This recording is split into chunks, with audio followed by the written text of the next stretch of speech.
when the external energy starts to settle,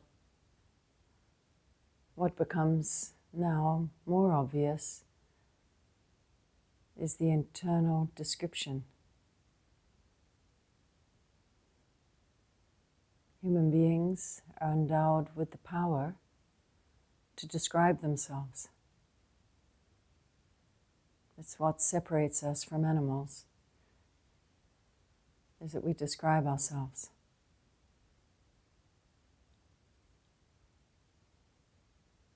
If one is not aware of this mechanism, not aware of this energy within oneself,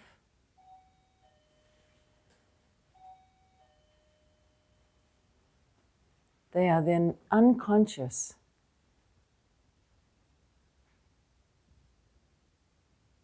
of how they have made themselves someone.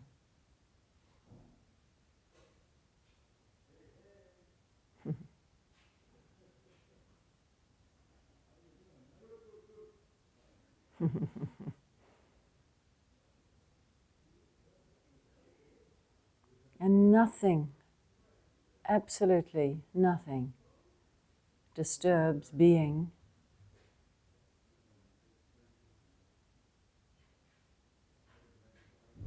So watch now as we stay with eyes closed.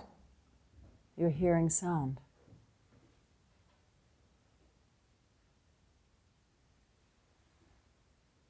You don't know the face that belongs to that sound.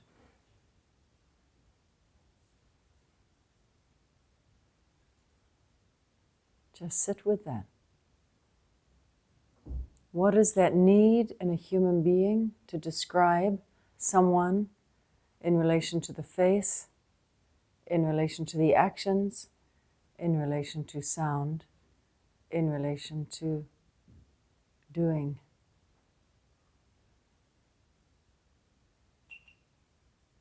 Just observe.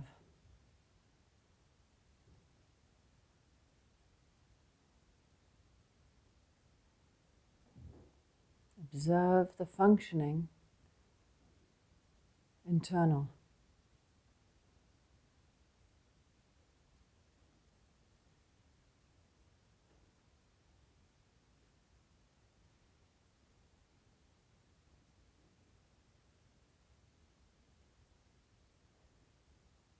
Observe its nature,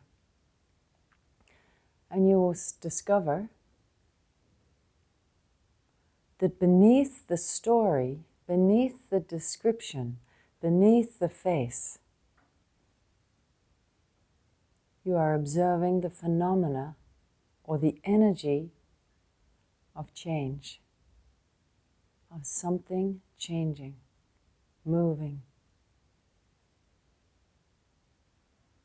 You could almost say like light flickering, dancing, energy.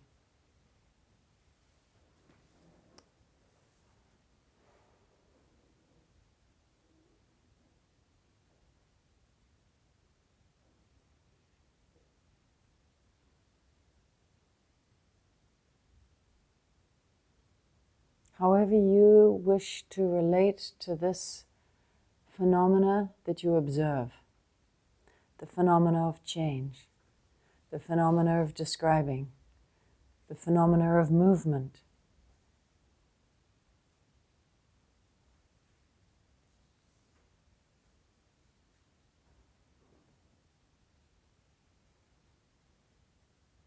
However you relate to this, maybe you relate to it in a picture, as an image, or just as an energetic phenomena.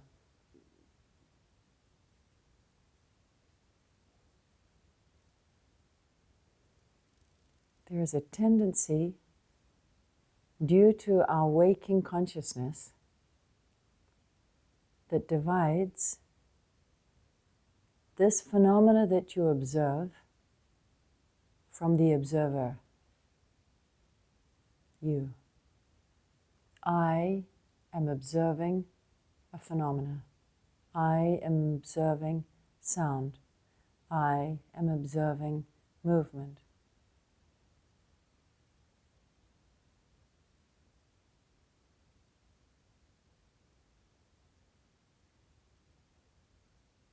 Ordinarily, the attention and the understanding stays within the energy of what you observe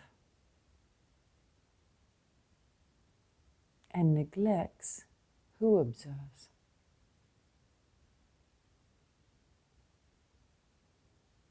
Meditation allows us to explore this unique gift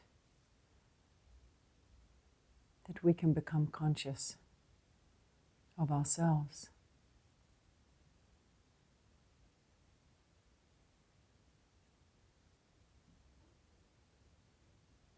And the beauty is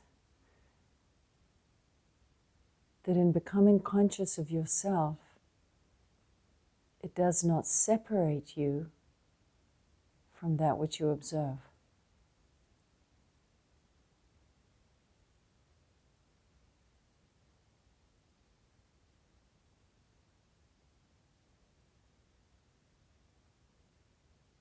Energy is a continuum.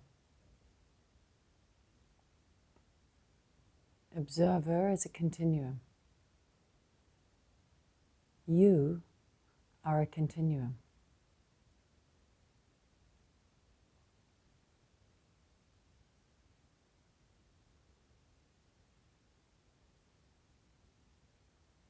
And yet, we observe the tendency to divide in all kinds of ways.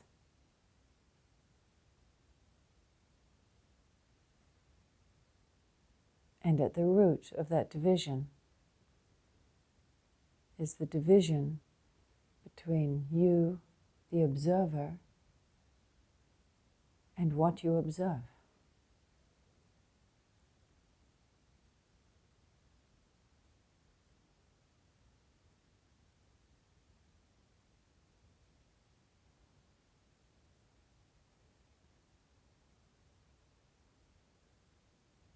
So what becomes very liberating in one's life is when you realize you do not have to struggle with change, struggle with thinking that is of change.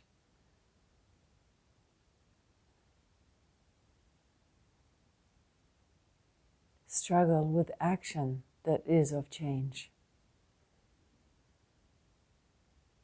Struggle with the emotions that is of change.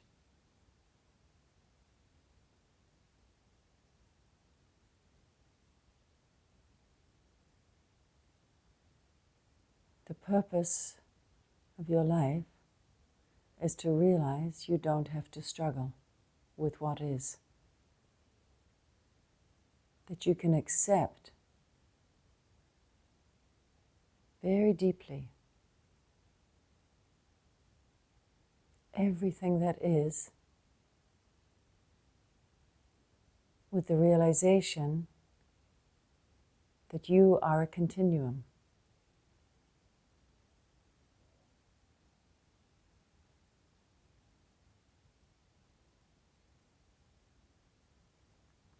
Another way to express a continuum is presence.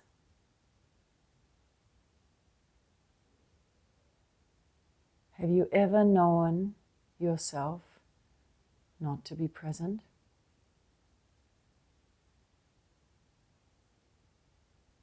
And now you will think, well, before I was born, I was not present.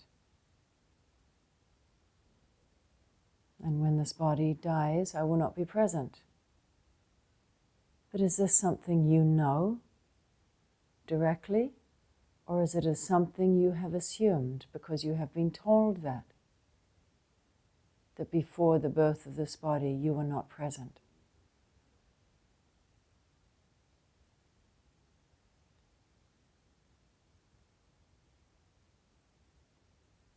And when the body dissolves, you will not be present. Do you really know that, or have you assumed that? Have you bought into a story that you began when the body was born or conceived, and you end when the body dissolves, loses its power?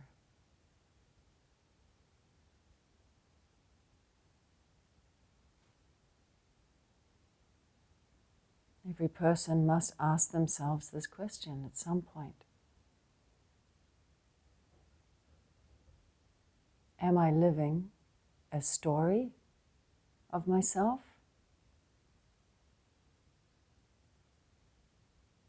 Or am I living my authentic realization of who I am?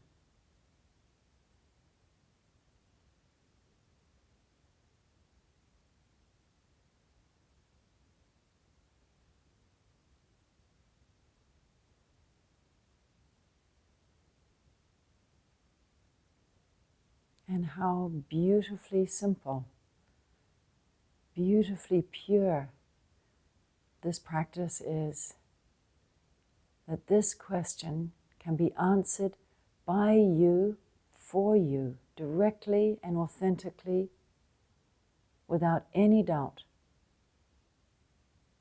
just by sitting and closing your eyes for a few moments every day.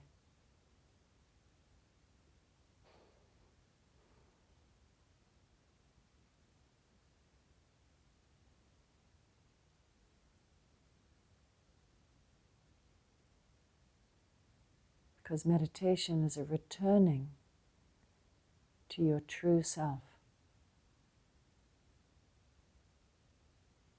Not the self that you have evolved through describing yourself in relation to what you think, what you feel, or what you do. That is the describing self, or the self that has been described in relation to the body, relation to the mind, in relation to things, events, circumstances, conditions, identities, belonging to a certain country, belonging to a certain family, belonging to an ideology.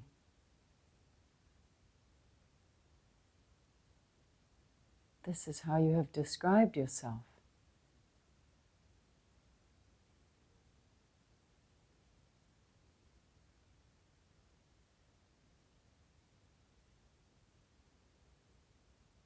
In describing yourself in this way, there has to be an underlying insecurity.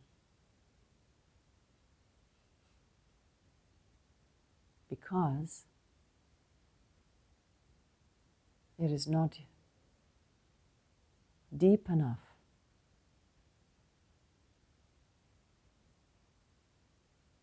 Only when you reach the depth of knowing yourself can you be free from insecurity.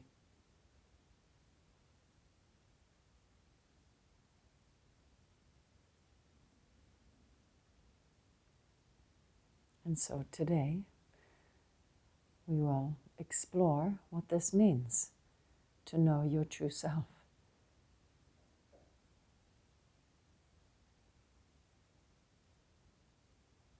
So take your own time. If you wish to keep meditating a little longer, feel free. Otherwise, if you feel to explore with me and with all of us, just rub the palms of your hands, cup your eyes, relate again to this body that will speak.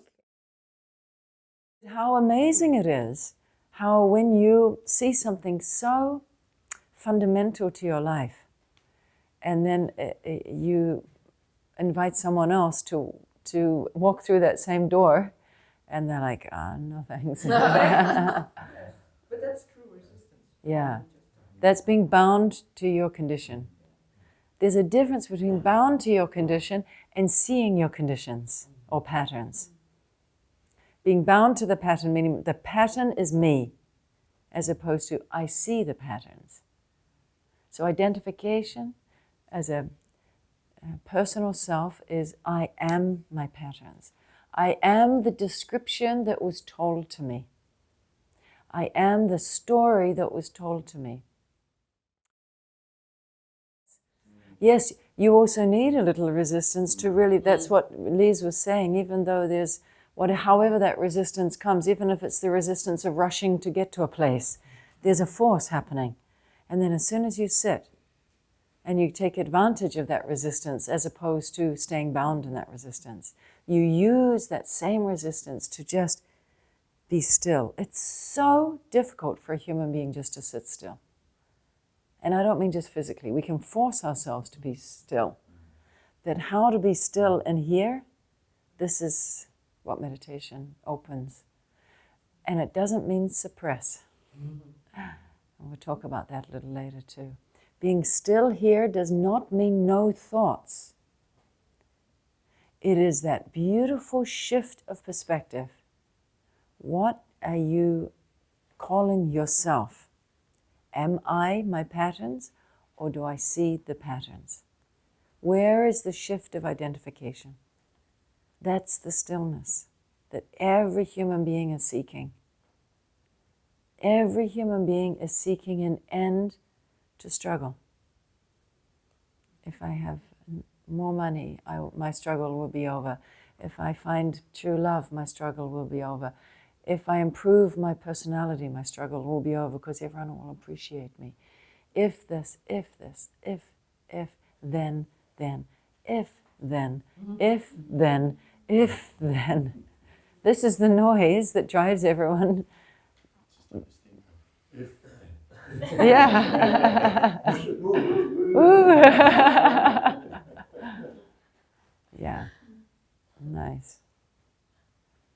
Whatever I spoke in the meditation, I'm not going to give any more information.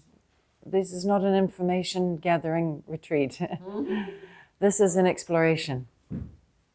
We will explore deeper and deeper that I spoke in the meditation about this continuum.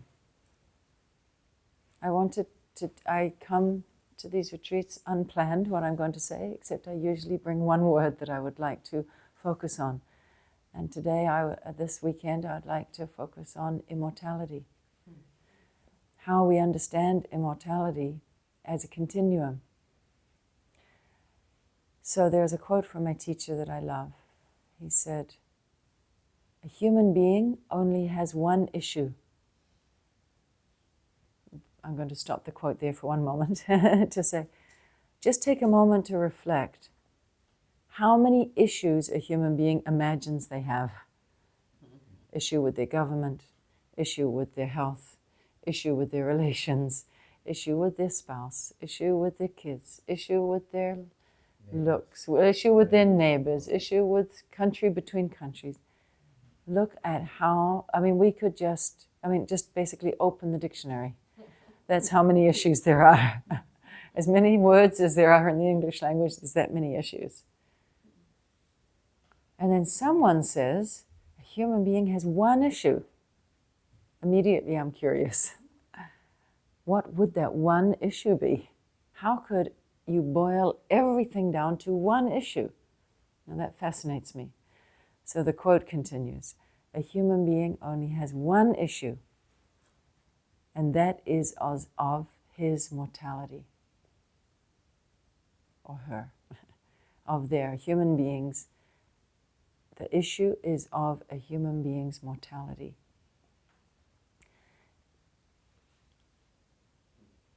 I don't want you just to accept this at this stage. This is what we will discuss in the next days. I just want you to contemplate this, because then the quote continues. Everyone, bar, you know the word bar, except for a few rare souls. Everyone except for, or bar, a few rare souls are doing everything they can to distract themselves from this main issue, from this one issue. So this is a weekend where we are not going to get into the distraction of the issues, which is not to say that it is a rejection of anything. And this is very important. Meditation is not a rejection or a suppressing of anything or a denying of anything. But where are we choosing to focus? What are we going to focus on in this weekend? So I want to say a big thank you to all of you that despite your resistance and however that came in you, that you are tapped into something in you that can go to the very central core of a human being's issue. That you are daring, as it said in the quote, a rare, I would maybe add, daring soul, a rare soul that dares to inquire. And this word, as many of you know, is very passionate, a passionate point for me, an essential point for me, to inquire, not to distract. So this is not going to be of distraction, but of inquiry. In order to inquire, I use also along with it the word explore. And the energy of exploring, as I feel it, is the ability to inquire without a sense of getting something. That's the school training that we had.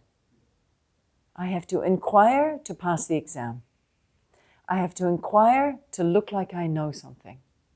So I use the word explore with inquire because more, if we can imagine, like children playing, they don't sit in the room and come up with the schedule or the agenda of how the day is going to unfold.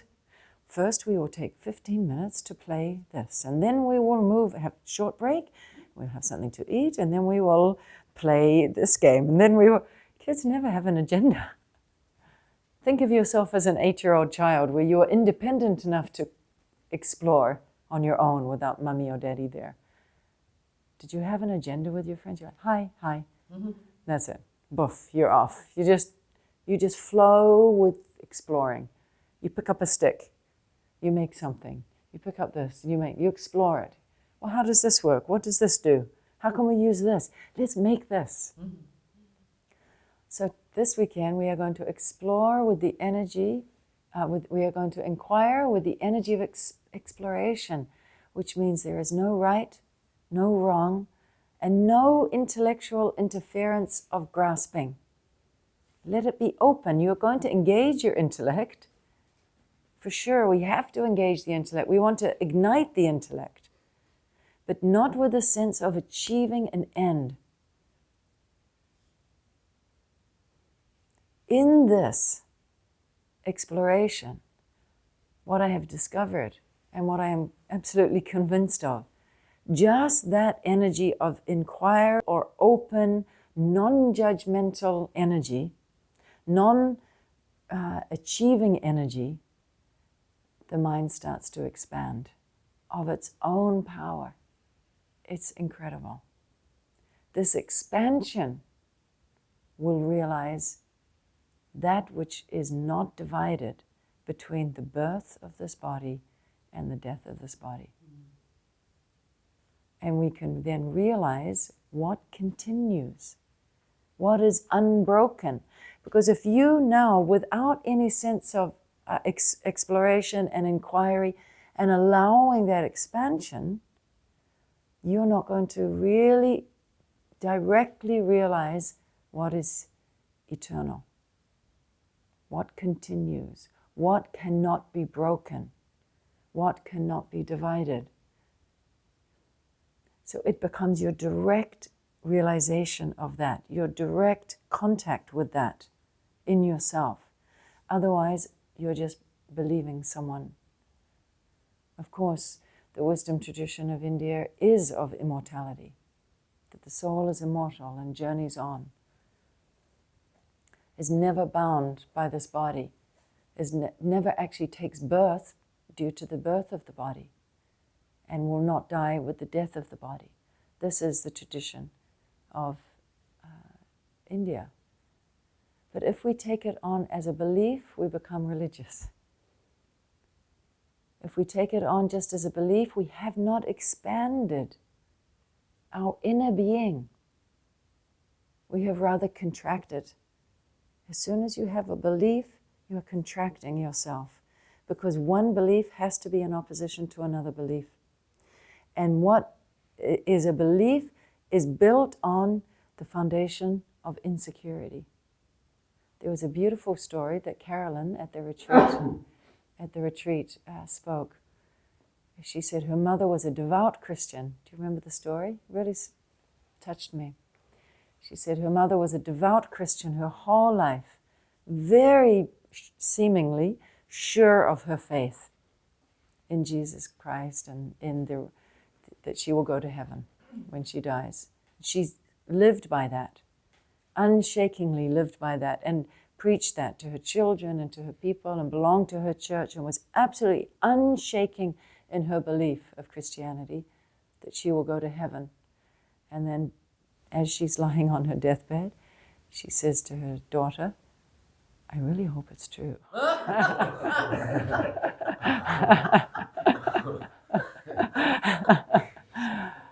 So I was not really that interested in just investing in a hope. I wanted to truly know. And I know all of you have come here with some already foundation of this wisdom tradition of immortality. All of you have had some exposure to it, some understanding of it. This hopefully will ignite your mind to expand, that it now becomes your direct realization of that. Your direct knowing, not a belief, not a conceptual idea, but you become directly in contact with that yourself.